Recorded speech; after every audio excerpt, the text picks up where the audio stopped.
예비 새내기 여러분 안녕하세요. 여러분의 대학 생활을 책임지는 화석 선배입니다. 요즘 DM으로 고3, N수생 후배님들이 선배님 내신이 이 정도인데 학종으로 어디까지 써도 될까요? 라는 질문을 정말 많이 하더라고요.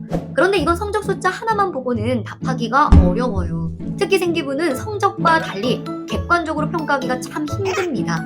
그래서 후배 여러분에게 답은 해주고 싶은데 어떻게 해야 할지 고민하다가 제가 썼던 생기부를 다시 열어봤어요. 저도 학종으로 대학에 들어왔는데 졸업 후에 모교 진로 진학부 선생님이 후배들한테 표본으로 보여줘도 되냐고 물어보셨을 정도였답니다. 오늘은 돈 1원도 안 들이고 여러분 생기부가 학종에서 경쟁력 있는지 스스로 진단하는 3단계 방법을 전부 풀어드립니다. 비싼 컨설팅을 받기 전에 혹은 상담을 받더라도 이건 먼저 체크해보세요. 고1, 2 후배들은 앞으로 세특을 채울 때 참고해도 좋고요. 자, 그럼 화석 선배표 생기부 3단계 셀프 진단 바로 시작할게요. 첫 번째는 연계성입니다. 많이들 1, 2, 3학년 세특에 같은 단어가 반복되면 연계성이 좋다고 생각해요. 그런데 키워드만 이어붙인 기록과 질문이 발전한 기록은 완전히 다릅니다. 세 문장에 모두 AI가 들어가지만 앞에 탐구가 다음 탐구로 어떻게 이어졌는지는 잘 보이지 않죠. 이 예시는 단순한 관심에서 출발해 교과에서 배운 방법을 적용하고 다시 사회 문제와 해결책으로 넓어집니다. 제가 말하는 연계성은 같은 단어의 반복이 아니라 질문과 방법의 발전이에요. 지금 세특을 보면서 이렇게 물어보세요. 내가 왜 이 질문을 던졌지? 다음 탐구에서는 무엇을 더 깊게 파고들었지?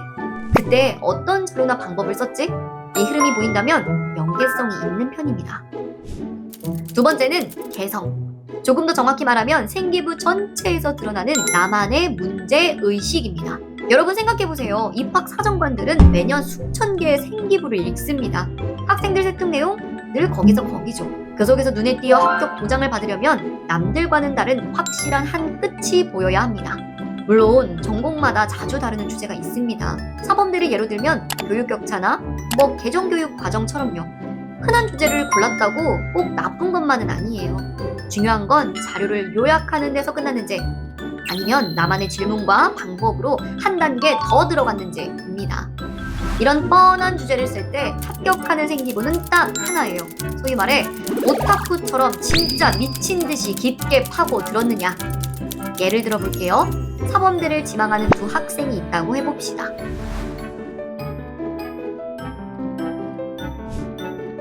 두 번째 예시는 무엇을 보고 어떤 한계를 발견했고 그래서 무엇을 제안했는지가 보이죠. 그런데 사실 이 생기부도 조금 아쉬운 구석은 있어요. 과제는 열심히 했는데 구체적으로 어떻게 열심히 했는지 그 과정이 없죠. 데이터를 분석했다고 하는데 이게 어디서 가져온 데이터인지, 기존 언어 지원 사업의 한계는 무엇인지, 멘토링 프로그램의 구조와 가이드라인을 어떻게 짰다는 건지 잘 드러나 있지 않습니다. 이런 부분들을 한번 보완해온 예시입니다. 남들 다 쓰는 주제라도 관련 학술 논문, 구체적인 통계 데이터, 나만의 해결 모델까지 끌어와서 진심으로 파고든 흔적이 있어야 합니다.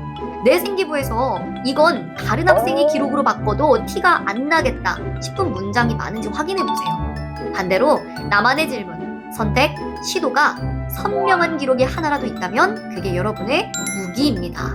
나만의 확실한 무기나 탐구의 깊이가 성적을 뒷받쳐주지 못한다? 그러면 교과 전형이나 면접, 수능 최저가 있는 전형으로 바꾸는 것이 전략일 수 있습니다. 마지막은 내신과 생기부의 밸런스입니다. 아주 중요한 수시 전략 기준을 짚어줄게요. 선배님, 저 일반고인데 내신은 3.5등급이고 생기부가 거의 서울대급으로 화려해요. 학종 지르면 안 될까요? 대학에서 생기부를 평가할 때 크게 학업 역량과 진로 역량 두 가지를 같이 보는데요. 일반고에서 내신 성적이 살짝 아쉬운데 생기부 활동만 화려하다면 대학 입장에서는 학업 역량에 대한 확신을 갖기가 조금 어려울 수 있어요. 그렇다고 나 내신 3점대니까 학종 망했네 하고 포기하라는 뜻이 절대 아니에요. 대학과 전형마다 강조하는 역량의 비율이 완전히 다르거든요.